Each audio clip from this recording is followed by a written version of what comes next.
দক্ষিণের অন্যতম প্রাচীন জনপদ বরিশাল। আর এই বরিশালে মাকড়সার জালের মতো ছড়িয়ে ছিটিয়ে রয়েছে অসংখ্য নদ নদী। একদিকে নদীগুলো যেরকম বিলীন হয়ে যাচ্ছে, অন্যদিকে গ্রাস করছে গ্রামের পর গ্রাম, বসতভিটা, ফসলি জমি, যার ভোগান্তি পোহাতে হচ্ছে এ জনপদের মানুষকে। বর্তমানে এ জনপদের মানুষ কেমন আছে, তাদের দুঃখ দুর্দশা, চাওয়া না পাওয়ার গল্প নিয়ে আমাদের আজকের আয়োজন এখন চাই।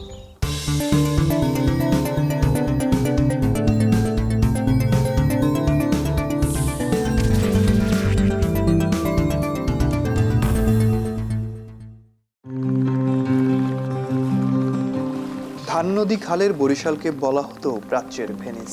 ইতালির ভেনিস শহরের মতো বরিশালেও বহু নদী, খাল ও জলপথে ঘেরা। এই জল নির্ভর জীবনযাপনই বরিশালকে দিয়েছে বাংলার ভেনিস উপাধি। বরিশাল অঞ্চলে সংগঠিত নগর বসতির ইতিহাস মূলত মোঘল আমলে গড়ে উঠেছে। তখন এটি নদীবন্দর ও বাণিজ্য কেন্দ্র হিসেবে পরিচিত ছিল। ইতিহাস অনুসারে বরিশালের প্রাথমিক উৎপত্তি প্রায় 350 বছরেরও বেশি পুরনো। বাংলার সুবাদার শায়েস্তা খাঁ দক্ষিণাঞ্চলকে বাণিজ্য ও নৌ যোগাযোগের জন্য উন্নত করেন। তার সময়েই কীর্তনখোলা নদীর ধারে একটি বাণিজ্য ঘাট ও নৌচৌকি প্রতিষ্ঠিত হয়, যা পরে বরিশাল নামে পরিচিতি পায়। 1801 সালে বরিশালে তৎকালীন বাকেরগঞ্জ জেলার সদর দপ্তর স্থাপিত হলে শহর হিসেবে ব্যাপক গুরুত্ব পায় বরিশালের। দক্ষিণাঞ্চলের অন্যতম একটি প্রধান সমস্যা হচ্ছে নদী ভাঙন। নদী ভাঙনের আহাজারিতে ভারী হয়ে উঠেছে নদী পাড়ের বাতাস। এতে প্রতিদিনই স্বপ্ন ভাঙছে এ অঞ্চলের মানুষের।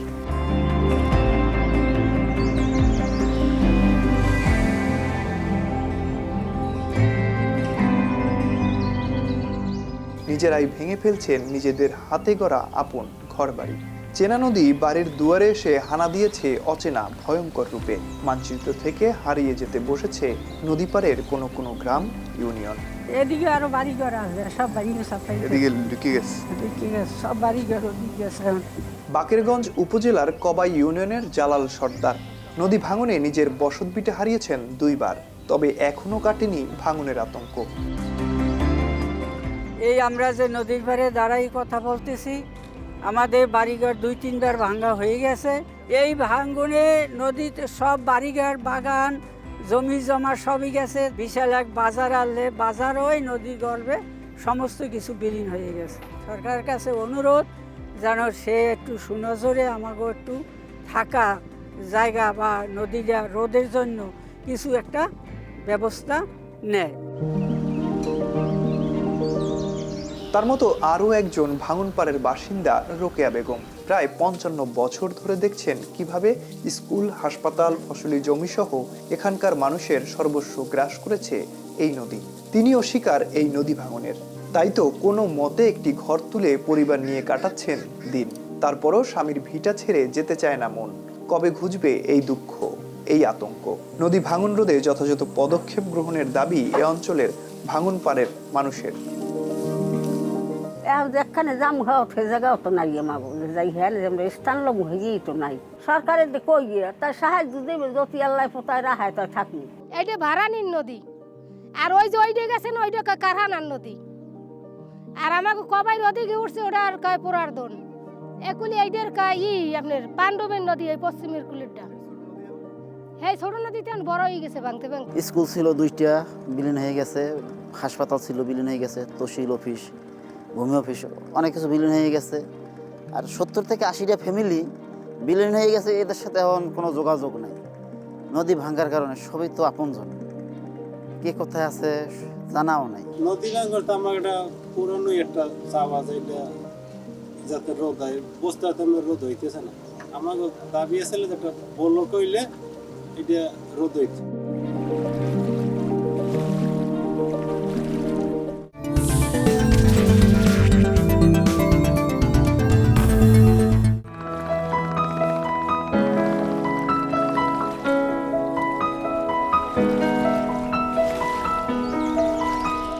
বরিশাল জেলার কীর্তনখোলা, সন্ধ্যা, সুগন্ধা কারখানা সহ 22টি নদীর 80টিরও বেশি স্থান ভাঙন ঝুঁকিপূর্ণ হিসেবে চিহ্নিত করা হয়েছে। ভাঙনের পরিমাণ প্রায় 105 কিলোমিটার, যার মধ্যে 58 কিলোমিটার ভাঙন প্রতিরোধে কাজ করছে পানি উন্নয়ন বোর্ড।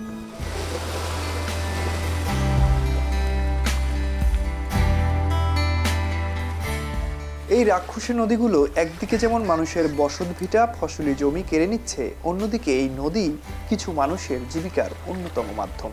দেশে অতি পরিচিত প্রান্তিক যাযাবর গোষ্ঠী হলো বেদে সম্প্রদায়। তারা জীবনের অধিকাংশ সময়ই নদীতে নৌকায় ভেসে বেড়ায়। তাদের দুঃখ, সুখ, হাসি, কান্না, আবেগ, অনুভূতি সবকিছুই জড়িয়ে থাকে নদী আর নৌকা কেন্দ্র করে। নৌকার মধ্যে চলে তাদের ঘর সংসার, জন্ম, মৃত্যু, বিয়ে সবকিছুই। জোয়ার ভাটার সঙ্গে জড়িয়ে রয়েছে তাদের জীবনের গল্প।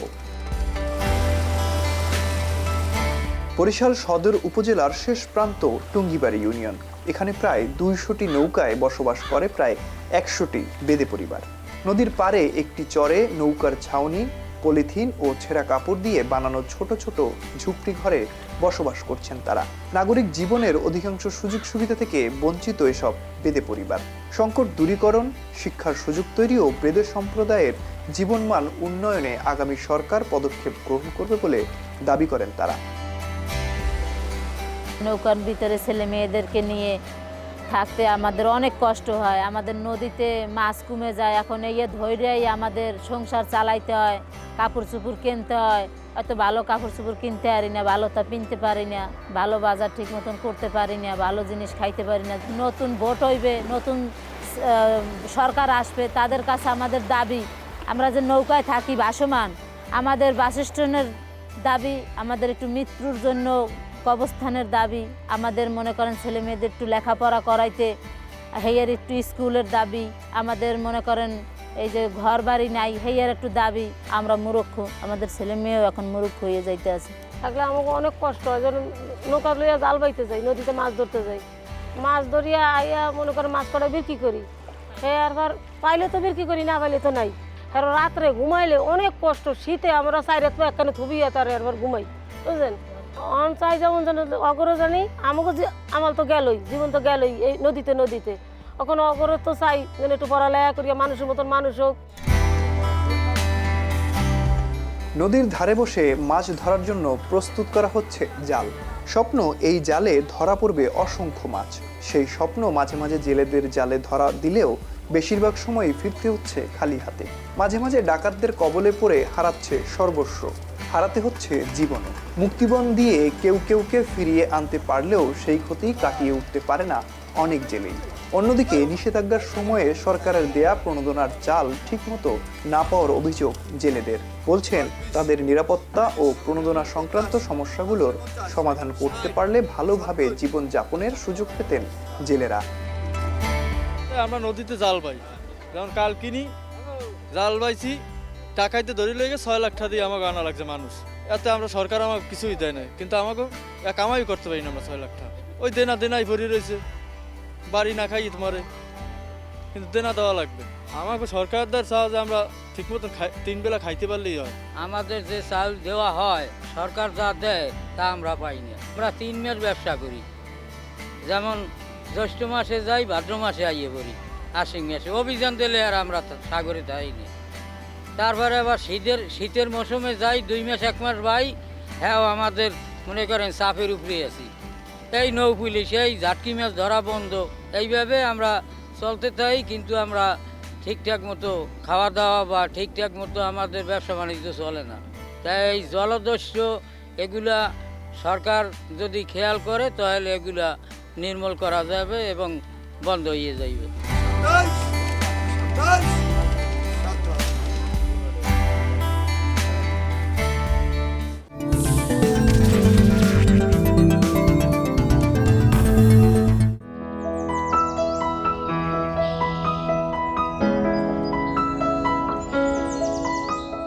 বরিশালের ভোর আসে এক অন্যরকম স্নিগ্ধতা নিয়ে। পাখির ডাক আর দূরে নদীর ঢেউয়ের হালকা শব্দ, এ যেন প্রকৃতির নিজের হাতে তৈরি এক চিত্রপট।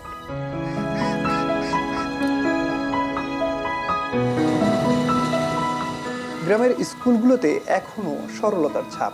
নানা স্বপ্ন নিয়ে শিশুরা ভ্যানে, অটোতে বা পায়ে হেঁটে যাচ্ছে স্কুলে।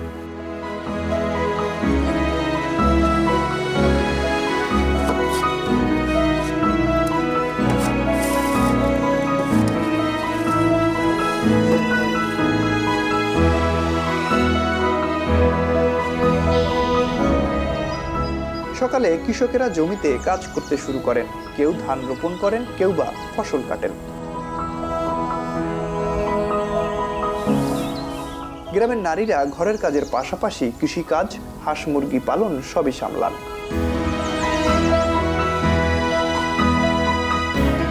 এককালে বরিশালকে বলা হতো বাংলার শস্য ভাণ্ডার। বিপুল পরিমাণ কৃষি জমি ও আমন ধানের জন্য এই খ্যাতি ছিল। তবে বর্তমানে বেড়ে চলেছে সার ও অন্যান্য কৃষি সরঞ্জামের দাম। এতে সমস্যায় পড়ছেন কৃষকরা। আধুনিক সময়ে এসেও গরুর সাহায্যে লাঙল দিয়ে জমি তৈরি করছেন এই বৃদ্ধ। নিজের জমি নিজেই চাষ করছেন খরচ কমানোর জন্য। পাশের ক্ষেতেই আমন ধান কেটে ঘরে তুলতে দেখা যায় কৃষকদের। জমির বহুমুখী ব্যবহারে ধানের পর একই জমিতে টমেটো, লাউ, কুমড়ার চাষ করছেন তারা। তবে সার ও ওষুধের বাড়তি দাম, বীজ ঠিক সময়ে না পাওয়ায় পিছিয়ে পড়ছেন প্রান্তিক পর্যায়ের এই কৃষকরা। দাম কমিয়ে কৃষির দিকে নজরদারি দেওয়ার দাবি জানান তারা। হারালে যাইয়া 12টা 10টা, এই বছর 33টা, দামটা কমাইলে আমাকে সুযোগ হয়। এই খালের পানিতে একটা সুইচ গেট লাগে আমাকে, এই জমিতে জোয়ার উঠতে গেছে, একটা ব্যারিবেড লাগে, ব্যারিবেডটা হইলে হেলে আমাকে ওই কোলাটা সাইক হয়ে যায়, হেলে আর জোয়ারটা ওঠে না। সারের দাম আগে নিচে যাইয়া 1100 টাকা বস্তা, আর এখন 1400 টাকা বস্তা করছে। প্রায় খরচা আছে প্রায় 3000 টাকা উপরে খরচা হয়ে যায় একজস্ট বইতে। তাই ধানটা ব্যাস কয়টা।